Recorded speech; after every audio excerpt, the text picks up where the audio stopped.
Let us start the left part of the chapter Boholi. Let us start from here. The year passed, so जो समय है वो बीतता चला गया. The village became a small town. The little primary school became a high school. So there was a change. Village was changed into small town, and the primary school was changed into high school.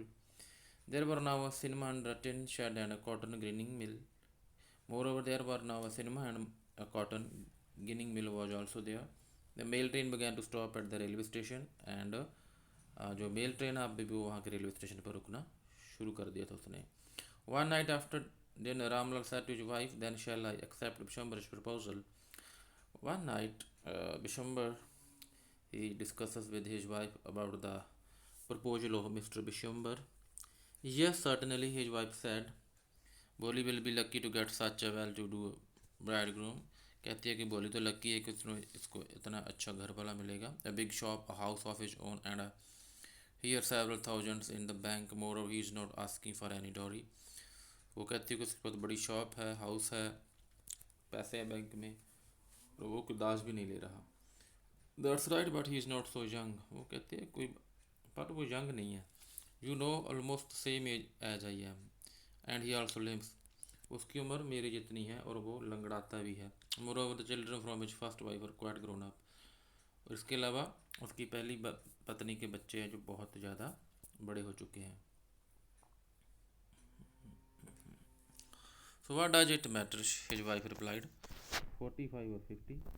कहती है कोई बात नहीं, 40 साल 50 साल कोई बात नहीं. It is no great age for a man. आदमी लिए कोई बड़ी एज नहीं होती है. We are lucky that he is from another village and does not know about her pock marks and her lack of sense. हम इस बात के लिए भी लकी हैं कि हमारे विलेज से नहीं है. वो नहीं जानता कि इसके पॉक मार्क्स हैं बोली के, और उसको समझ भी घट है, समझ भी कम है, नॉन सेंस है भी वो. If we don't accept this proposal she may remain unmarried all her life. अगर हमने उसका ये प्रपोजल एक्सेप्ट नहीं किया तो बोली हमेशा के लिए अनमैरिड ही रह जाएगी. Yes but I wonder what बोली विल से. वो कहते मुझे इस बात की हैरानी है कि भाई बोली क्या कहेगी. What will what that witless one say. She is like to dump को. वो क्या कहेगी मूर्ख, वो तो एक काव जैसी है. May be you are right mister Ramla. Ramla हो सकता आप ठीक हो.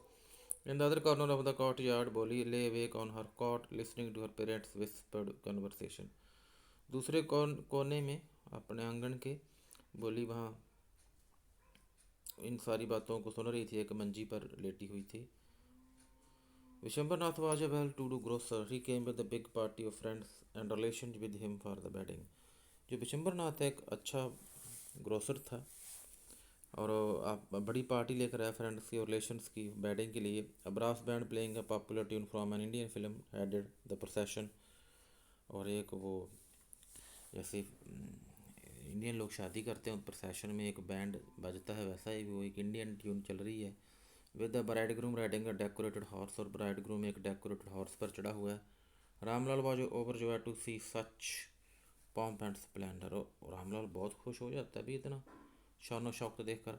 He had never dreamed that his first daughter would have such a grand wedding. उसको उम्मीद नहीं थी कि उसकी चौथी लड़की इतना ज़्यादा शान से उसकी शादी होगी.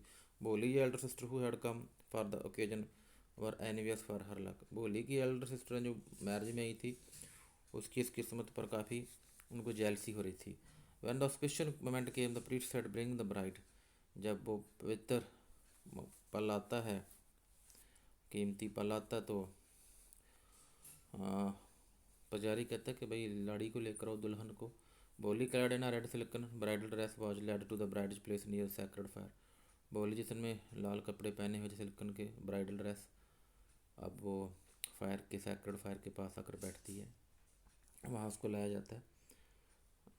Garland the bride one of his friends prompted Vishambarnath. Vishambarnath ने उसका दोस्त कहता है कि आप गार्लैंड डालो. The bride groom lifted the garland of yellow marigold. The bride groom एक येलो मैरीगोल्ड की गार्लैंड उठाता है. A woman slipped back the silken veil from the bride's face. और एक वुमन सिल्कन वेल होता है जो घूंघट होता है वहाँ से उठाती भोली के चेहरे से. बिशंबर टुक का क्विक ग्लांस. बिशंबर जल्दी ही देखता है. The garland remained poised in his hands. Garland उसके हाथों में ही रह जाती है. The bride slowly pulled down the well over her face. और दुल्हन अपने फेस के ऊपर वो कर लेती है, जो घूंघट कर लेती है. Have you seen her, said Bishambar to the friend next to him. Bishambar उसको कहता है कि आपने देखा है भाई इसको, she has pock marks on her face, उसके फेस पर तो पॉक मार्क्स हैं। So what, you are not young either, फिर कहता फिर क्या हुआ, आप भी तो नौजवान नहीं हो। May be but if I am to marry her father must give me 5,000 rupees, अगर कहता मैं उससे मैरिज करूँगा तो उसका फादर मुझे ज़रूर 5,000 रुपये दे। Ramlal went and placed his turban his honour, Ramlal फिर कहता है अपनी टर्बन उसके पैरों में रखता है, at Bishambar feet, do not humiliate me so take 2,000 rupees, कहता है मेरी बेइज्जती ना करो, आप 2,000 रुपये ले लो। नो 5,000 और we go back keep your daughter, आप चले जाओ और अपने अपनी बेटी अपने पास ही रखो। But a little considerate please if you go back I can never show my face in the village, कहता है भी आप थोड़ा सा सोचो भाई, उनको बोलता है बिशंबर नाथ एंड पार्टी को कि भाई अगर वापस चले जाते तो मैं अपना चेहरा कैसे विलेज में दिखाऊंगा। देन आउट विद 5,000, नहीं तो कहता पैसे लेकर आओ, बिशंबर नाथ कहता। Tear streaming down his face, उसकी आंखों में आंसू आ रहे थे। Ramlal went and open the safe and counted out the notes, वो सेफ खोलता है अलमीरा, वहाँ से नोटों को गिनता है। He placed the bundle at the bride's groom's feet, और वो बंडल लाड़े के दुल्हे के पाँव पैर होते हैं जो उसके फीट होते हैं वहाँ रख देता है। On Bishamber greedy face appeared a triumphant smile, अब बिशंबर का जो लालची फेस होता है वहाँ स्माइल आती है। He had gambled and won, उसने जी जीत चुका था जी गैम्बलिंग अपनी। Game in the garland he announced, कहते मुझे गार्लैंड दो, वो कहता है। Once again the veil was slipped back from the bride's face, एक बार फिर ब्राइड के फेस से वो वेल स्लिप होता है। But this time her eyes were not downcast, but इस बार उसकी आईज है वो नीचे नहीं थी भोली की। She was looking up, looking straight at her perspective husband, वो सीधा देख रही थी अपने हस्बैंड की तरफ। And in her eyes there was neither anger nor hate only cold contempt, उसकी आंखों में ना तो गुस्सा था ना नफरत थी, सिर्फ एक कोल्ड, एक बहुत कंटेम्प्ट, नफरत सी बहुत ज़्यादा।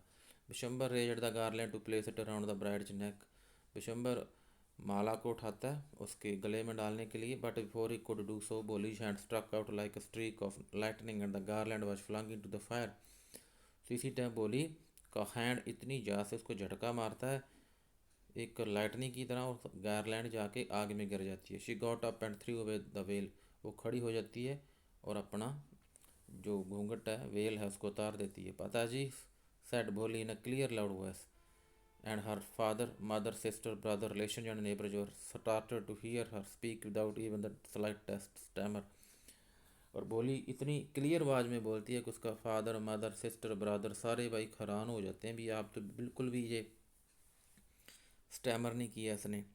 पिताजी take back your money, I am not going to marry this man, पिताजी अपनी वापस ले जो पैसा, मैं इस आदमी से शादी नहीं करूँगी। Ramlal was thunder struck, Ramlal को तो भाई झटका बहुत लगा। Thunder struck, he was very shocked. The guest began to whisper so shameless, so ugly and so shameless, जो रिश्तेदार आप सब में बुड़बुड़ कर रहे थे, विस्पर कर रहे थे, they were speaking slowly to each other that she was shameless, ugly, shameless. बोली are you crazy, shouted Ramlal, Ramlal कहता है पागल हो तो, you want to disgrace your family, अपनी फैमिली की कहता अपने बेइज्जती करनी है। Have some regard for our izzat, हमारी इज्जत का कोई ख्याल है भाई तेरे को। For the sake of you Rajje said बोली I was willing to marry this lame old man, कहती मैं आपकी इज्जत के लिए तो एक बुढ़े एक लंगड़े आदमी से शादी कर रही थी। But I will not have such a mean greedy and contemptible coward as my husband, I won't, कहती पर मैं अपना हस्बैंड ऐसा कमीना, लालची और डरपोक हस्बैंड मैं नहीं मानूंगी इसको। What a shameless girl, we all thought she was harmless dumb cow, कहते भाई तो कितनी घटिया लड़की है, हम तो सोचते थे एक गूंगी गाय है बोलेगी नहीं। बोली turn violently on the old woman, बोली बड़ी वायलेंटली, बड़ी गुस्से से उस ओल्ड वुमन की तरफ मुड़ती है और कहती है yes aunty you are right, आप राइट हो। You all thought I was dumb driven को, आप सोचते हो कि मैं गूंगी गाय हूँ। That's why you wanted to hand me over to this heartless creature, इसलिए तो आप मुझे इस बेदले पशु के साथ मुझे आप भेज रहे हो। But now the dumb cow, the stammering fool is speaking, do you want to hear more, अब मुझे कहता गूंगी गाय स्टैमरिंग फूल बोलना चाहती है और सुनना चाहोगे आप। Vishambar Nath the grocer started to go back with his party, Vishambar Nath grocer अपनी पार्टी के साथ वापस जा रहा था। The confused bandsman thought this was the end of the ceremony and struck up a closing song, और जो बैंड्समैन थे, उनको लगा कि अब सेरेमनी कंप्लीट हो गया, वो आप क्लोजिंग सॉन्ग वो कर रहे थे, सॉन्ग बजा रहे थे। Ramlal stood rooted to the ground, Ramlal वहीं खड़ा था ग्राउंड के साथ। His head bowed low with the weight of grief and shame, अब उसका सिर झुक गया था दुख में और शर्म में। The flame of the sacred fire slowly died down, जो आग जल रही थी उसकी फ्लेम्स आ रही थी, वो जल्दी अब डाउन होने शुरू हो गई थी। एवरी वन वॉज गॉन, सारे चले गए थे। Ram turn to Bholi and said, but what about you, no one will ever marry you now, what shall we do with you.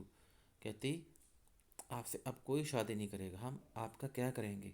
And Sulekha said in a voice that was काम and study, और सुलेखा अब उस आवाज़ में कहती है जो बहुत शांत और नरम होती है। स्टूडेंट देखो, this time the writer has written Sulekha not Bholi, because in the beginning her name was Sulekha, and at the end of the chapter again writer has written here Sulekha, means she was same child as it was in the beginning. So don't you worry Pitaji, in your old age I will serve you, and mother and I will teach in the same school where I learned so much. Isn't that right, ma'am? वो कहती है, पिताजी आप tension ना लो, आज आप बूढ़े हो जाओगे, मैं अपनी आपकी सेवा करूँगी, मैं उसी स्कूल में पढ़ाऊँगी जहाँ मैंने इतना कुछ सीखा है। कि मैं ये सही नहीं है। The teachers had all along stood in a corner watching the drama, उसकी टीचर एक कॉर्नर में खड़ी सारा ड्रामा देख रही थी। यस बोली, ऑफ कोर्स, हाँ बिल्कुल बोली। She replied, and in her smiling eyes was the light of deep satisfaction that an artist feels when contemplating the completion of her masterpiece। और उस टीचर की आंखों में एक स्माइल थी, वैसी स्माइल और वैसी संतुष्टि, डीप सेटिस्फेक्शन थी जब एक आर्टिस्ट अपनी किसी पेंटिंग को आपने किसी मास्टरपीस को बनाता है, वो खुश हो जाता है, सेटिस्फाइड होता है। ऐसा ही उस टीचर की आंखों में था। So thank you for watching.